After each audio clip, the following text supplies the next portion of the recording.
तो देवी और देवता और भगवान और ब्रह्मा और विष्णु महादेव और ईश्वर और ब्रह्म सब मिल जाएंगे। तो आप तो दिन भर इस काम में लगे रहते हो। दिन गया धंधे में, रात गई सोई। हीरा जलम अमोल था, कौड़ी बदले जाए। क्या आपने कर दिया मनुष्य शरीर पाकर, क्योंकि ये तो अमोलक मनुष्य शरीर है। सारे संसार की दौलत को एक जगह रख दिया जाए और इसकी आरती की जाए कि हमको फिर से मनुष्य शरीर ये खड़ा कर दो, दे दो, इसमें जीवात्मा को वापस ले आओ, तो ये धन दौलत नहीं कुछ कर सकता।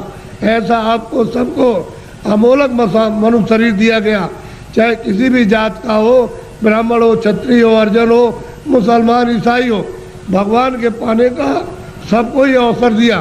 आप कहोगे हमको भगवान के पाने का अवसर नहीं मिला, तो इससे बढ़कर के और क्या मिलेगा। अब आपको इसमें बैठकर किसी महात्मा की खोज करना है जो भगवान को पा चुका। उसको अगर आपने पा लिया और उसके पास पहुंच गए तो भगवान के पाने की आप में इच्छा जगा देगा। और जब इच्छा जाग जाएगी तो आप कहोगे मुझे रास्ता बताइए, तो रास्ता देगा।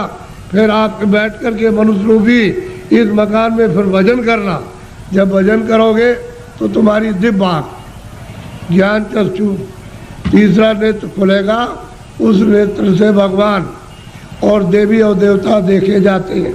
ये बाहर की जो चर्म आँखें, जो शरीर की आँखें, ये देवी देवता को, स्वर्ग और वैकुंठ को नहीं देख सकती हैं।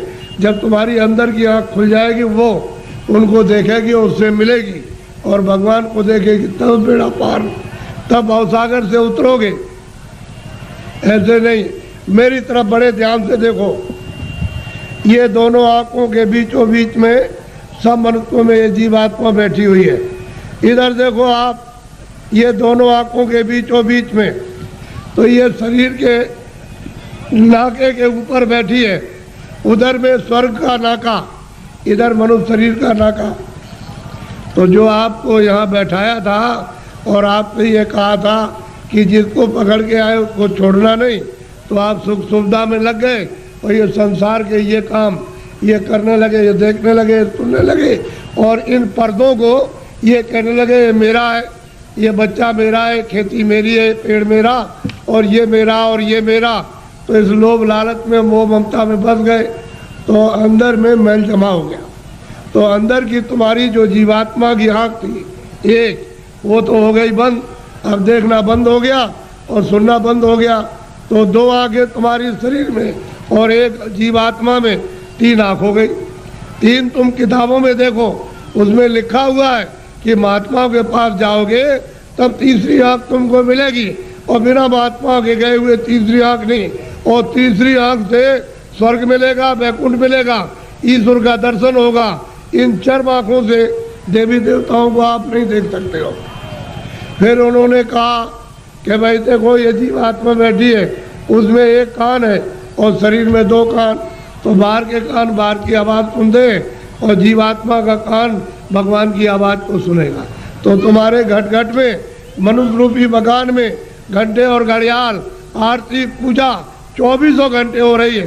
तुमने कभी अपनी जीवात्मा से उसको सुना और देखा?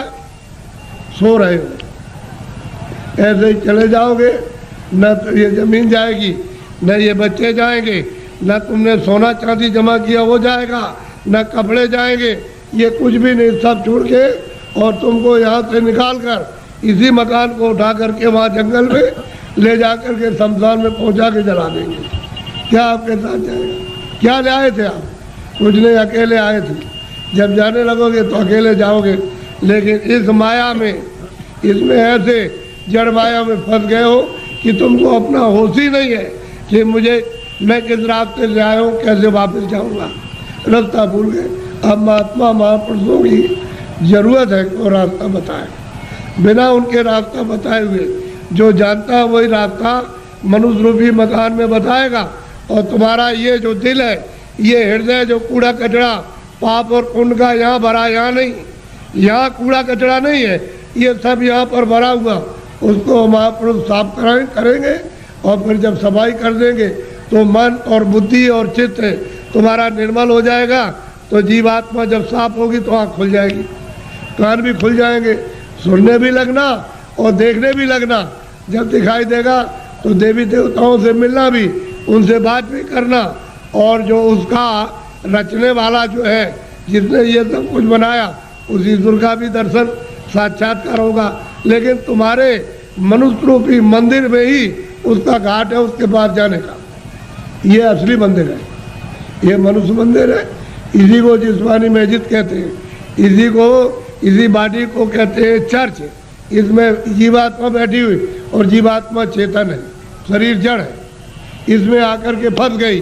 अब इसको कैसे निकाला जाएगा, वो तो महात्मा जब युक्ति बताएंगे, रास्ता बताएंगे, तो धीरे से ये जीवात्मा मतलब ये जाग जाएगी और निकल के बाहर शरीर से बाहर खड़ी हो जाएगी। कैसे खड़ी होती है? जैसे मृत्यु के वक्त में जबरदस्ती निकाल के बाहर कर दिया, शरीर ये पड़ा। ऐसे ही साधन भजन करने पर जीवात्मा अलग हो जाती है और शरीर ये पड़ा वो अलग हो गई। तभी तो आप परमात्मा को देख सकोगे। जीते जी सबने कहा है कि मनुष्य रूपी मंदिर में जीवात्मा को घाट पर ला करके जगाओ तो दिव्य नेत्र ज्ञान चक्षु खुल जाए, तो जीते जी भगवान को पाओ। अरे भाई, मीरा ने जीते जी पाया, तुलसीदास ने जीते जी पाया, रैदास जी ने जीते पाया। जब कलयुग में इन लोगों ने जीते जी बहुत महात्मा महापुरुषों ने और सेवकों ने प्राप्त कर लिया, वैसे आप भी कर सकते हो। लेकिन कोई महापुरुष प्राप्त करने वाला मिलना चाहिए, वो नहीं मिलेगा तो जीवन अपना ऐसे ही चला जाएगा। ये जो आप कर्म करते हो, ये इंद्रियों का बाहर का कर्म है, जड़। तो जड़ कर्म से जड़ चीज मिलेगी। जड़ कर्म करोगे, इंद्रिया जड़ है, आँख भी जड़ है, कान भी जड़ है, मुख भी जड़ है, हाथ भी जड़ है, पैर भी जड़, ये सारा शरीर जड़, और ये सब सामान जड़ है। तो तुमने जड़ की पूजा, जड़ की प्रार्थना, जड़ का काम, और जड़ के कपड़े, और जड़ का जल, और जड़ की अग्नि, जड़ की वायु, ये सब जड़ का। तो आप इसमें फंस जाओगे तो आपको जड़ चीज मिल जाएगी। और इस जीवात्मा को जब जगा लोगे मनुष्य मंदिर में, तो फिर आपको चेतन मिलेगा। जीवात्मा चेतन है, चेतन का चेतन से भजन करोगे तो चेतन मिल जाएगा। ये जड़ है, शरीर जड़, और ये सब साधन सामान जड़ है। तो आप लोग इसमें उलझ गए और फंस गए। लेकिन ये पूजा जो सच्ची है, आत्म पूजा, परमात्म पूजा, ये आत्मा की और देव पूजा, वो तो आप नहीं कर पाते। वो तो मनुष्य रूपी मंदिर से उसका रास्ता है, तब आपको मंदिर मिलेगा। वो तो चमकता है मंदिर, वो तो रोशन मंदिर है। वहाँ तो अंधेरा होता नहीं है, वहाँ तो बिजली जलती नहीं है, सूरज निकलता नहीं है, वहाँ मतलब वहाँ रात्रि होती नहीं है, इस तरह के पाप और पुण्य नहीं। ऐसे मंदिर में पहुंचकर अपनी जीवात्मा से मनुष्य रूपी मंदिर में उसकी पूजा करो, सच्ची चेतन पूजा, तो जीव कल्याण हो जाए सदा के लिए, ये मुक्त हो जाए, छुटकारा पा जाए। और तुम सच्ची पूजा नहीं करोगे तो इसमें फंस जाओगे, तो आपको क्या मिलने वाला? अरे पाप और पुण्य इसका फल पा जाओगे। आप तो पुण्य करते नहीं हो, पापी पाप दिन और रात करते हो। तो बताओ कैसे तुमको फिर ये मनुष्य शरीर मिलेगा और कैसे भगवान मिलेगा? उसने तो कहा मन और बुद्धि और चित्त है ये निर्मल, और अंतःकरण निर्मल जिसका हो जाएगा वो मुझको प्राप्त कर ले। तो आपने तो मन बुद्धि चित्त है, अंतःकरण निर्मल नहीं किया। ये तो काम क्रोध लोभ और मोह और अहंकार में फंसे रह गए। इसमें इस गंदगी को अपने ऊपर लाते रहे, पहाड़ों की तरह से लाद लिया, तो इसको उतारेगा कौन? ये सारा जीवन आपका व्यर्थ जा रहा है। मनुष्य शरीर फिर नहीं मिलेगा।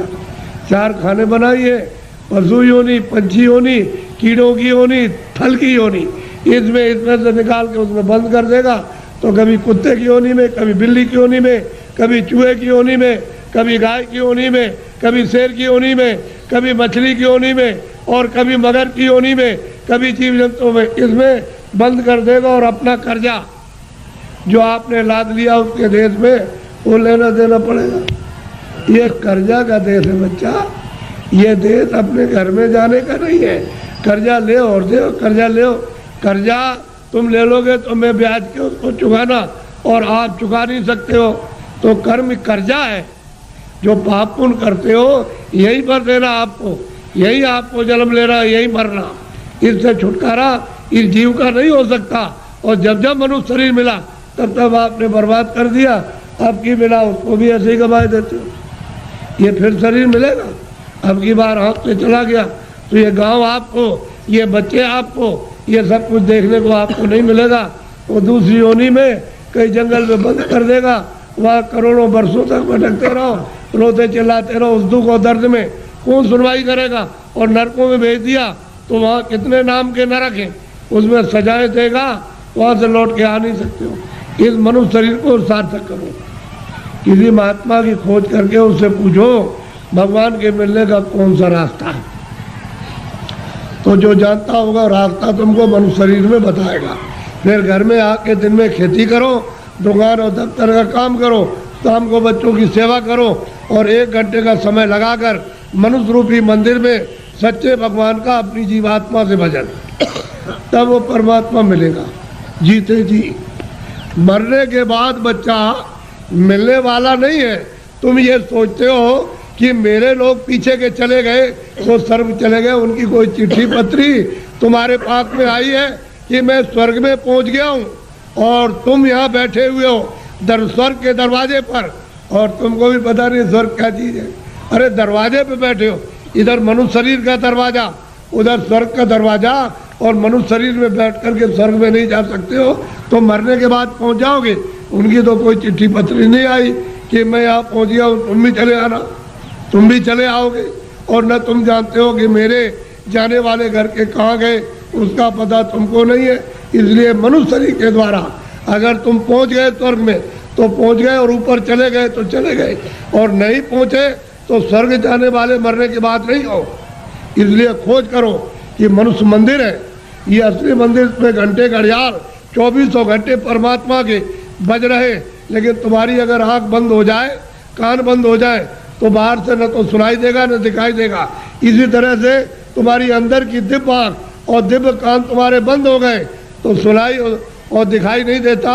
तुम्हारे अंदर के वो दिव्य आँख और दिव्य कान खुल जाए तो सुनाई देने लगे, दिखाई देने लगे। मंदिर में सच्ची आरती करो तो खुश हो जाएगा, प्रसन्न हो जाएगा, तुम्हारा हो जाएगा कल्याण। पूजा करो, प्रेम के साथ पूजा कर लो, लेकिन देवता से ये कहो कि मुझे सद्बुद्धि दो कि मनुष्य रूपी मकान में बैठकर मैं अपनी जीवात्मा को जगाऊं और दिव्य नेत्र खोल करके आपका सच्चा दर्शन करूं।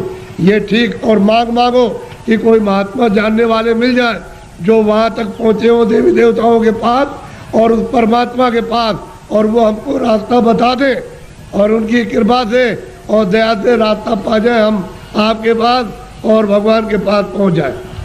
ये देवी देवताओं से, गंगा जमुना से प्रार्थना करना चाहिए, और ये प्रार्थना करनी चाहिए कि ऐसी सद्बुद्धि दो कोई पाप कर्म न करे, कोई झूठ न बोले, धोखा न दे, बेईमानी न करे।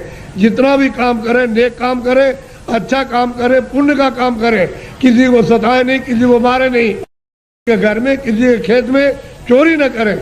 ये देवताओं से प्रार्थना आपको गंगा जमुना में स्नान करते हुए करना चाहिए। अब आप